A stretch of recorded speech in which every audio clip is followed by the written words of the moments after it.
Hello అండి, అందరు నమస్కారం. ఎలా ఉన్నారు? నేనైతే చాలా బాగున్నానండి. మీరు బాగున్నారనుకుంటున్నాను. ఇవాళ మంచి యూస్ఫుల్ టిప్స్ తోటి మేము ముందుకు వచ్చానండి. ఈ టిప్స్ అన్నీ చాలా అంటే చాలా యూస్ఫుల్ అవుతాయి. ఒకవేళ మీకు ఈ టిప్స్ కానీ యూస్ఫుల్ అవుతే ఒక లైక్ చేసి షేర్ చేసి సబ్స్క్రైబ్ చేసుకోండి. ఫస్ట్ టిప్ ఏంటో చూద్దాము. టిప్ వచ్చేసి బజార్లోంచి ఇలాగా కరివేపాకు అనేది తెచ్చుకుంటాం కదండి, కొమ్మలతో సగాని. ఆ కరివేపాకుతో మనం ఆకులు తుంచేసి అనేది పెట్టుకుంటాము. అలా పెట్టుకున్న ఒక్కొక్కసారి మనకి ఫ్రెష్గా ఉండదండి, పాడైపోతున్నట్టు ఉంటుంది. అలా ఉండకుండా ఇలాగ గాజులో వాటర్ వేసుకుని ఇలా కొమ్మల్ని వాటర్లో పెట్టుకుంటే తాజాగా ఉంటాయండి. మనం మొక్క నుంచి కోసిన తెచ్చిది ఎలా ఉంటుందో సేమ్ అలాగే ఉంటుందండి. ఈ విధంగా ఒకసారి ట్రై చేయండి. ట్రై చేసి ఎలాగుందో కామెంట్ సెక్షన్లో కామెంట్ చేయండి. నెక్స్ట్ టిప్ ఏంటో చూద్దాము. నేను ఉల్లిపాయ పేస్ట్ అనేది తీసుకున్నానండి.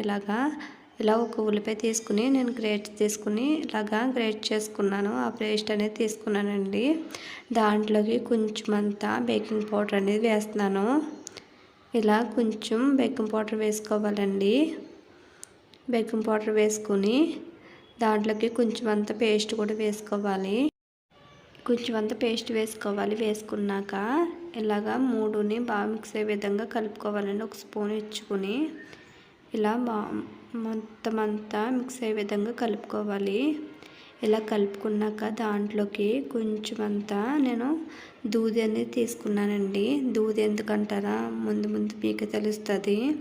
కొంచెం దూది తీసుకున్నాక అలాగా తీసుకుని అందులో వేసేసుకోవాలి. అది దూదిలో కూడా బాగా ఆ మిక్చర్ అనేది దూదికి బాగా పట్టే విధంగా కలుపుకోవాలండి. ఇలాగా మొత్తం అంతా ఆ దూదికి అంతా మొత్తం దూది అనేది వాటర్ అంతా చేసుకోవాలి. ఆనియన్ పేస్ట్ అయినా లేదంటే బేకింగ్ పౌడర్ వేసుకున్నాం కదండి, ఆ మూడు బాగా ఆ దూదికి అనేది పట్టే విధంగా కలుపుకోవాలి. ఇలాగా నేను హ్యాండ్స్తో కూడా కలుపుకుంటున్నానండి. కలుపుకుని ఇలా కొంచెంగా ఉండలు తీసుకోవాలి. ఆ దూదికి అంతా ఆ పేస్ట్ అన్ని పట్టే విధంగా తీసుకొని కొంచెంగా ఉండలు తీసుకోవాలి.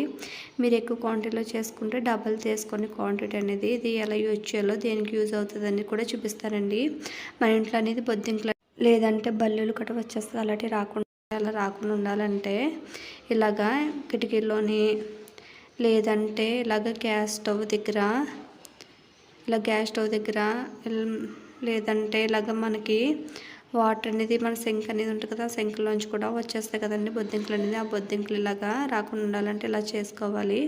ఇలా నేను స్టవ్ కూడా వాడతాను కదా, అక్కడ కూడా పెట్టుకున్నాను. ఈ విధంగా మీరు ట్రై చేయండి, బొద్దింకలు అనేది రాకుండా ఉంటాయి. ఈ టిప్ కనుక నచ్చితే ఒక లైక్ చేసి షేర్ చేయండి. నెక్స్ట్ టిప్ ఏంటో చూద్దాము. మన పూజగదిలో అనేది ఇలాగా ఒక బాక్స్ అనేది పెట్టుకుంటాం కదండి. పసుపు కుంకుమ అక్షింతలు అనేది మనం యూజ్ చేస్తుంటాము పూజ కడక అనేది.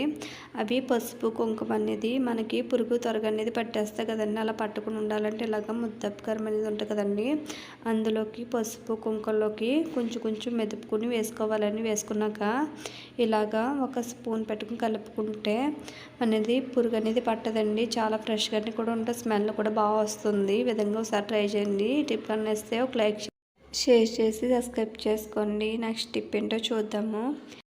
ఇలా కుక్కర్ మూత అనేది మనం యూజ్ చేస్తూ ఉంటాం కదండి. దానికి పప్పు పెట్టినప్పుడు మొత్తం కుక్కర్ మూత అనేది అంటుకుపోతూ ఉంటుంది కదా. అలా అంటకుండా ఉండాలంటే ఇలాగ కొబ్బరి నూనె లేదంటే వంట నూనె యూజ్ చేసుకుని ఇలా లోన్ భాగాన కొంచెం ఆయిల్ వేసుకుని మొత్తం అప్లై చేసుకోవాలండి. ఇలా అప్లై చేసుకోవడం వల్ల మనకి పప్పు పెట్టినా కూడా పైకి పొంగిన కూడా దానికి అంటుకుని ఉంటుంది. ఈ విధంగా ఒకసారి ట్రై చేయండి.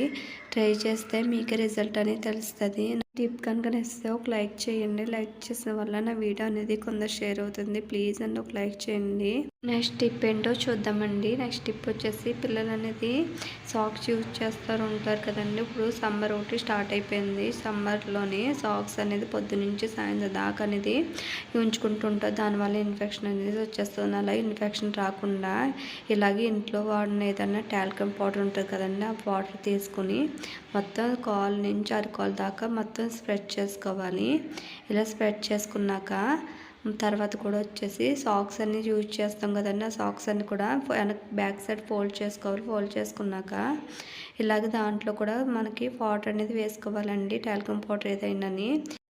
ఇలా వేసుకున్నాం కదండి. ఇప్పుడు దాన్ని ఇంకో సైడ్ కూడా తిప్పేసుకుందాము.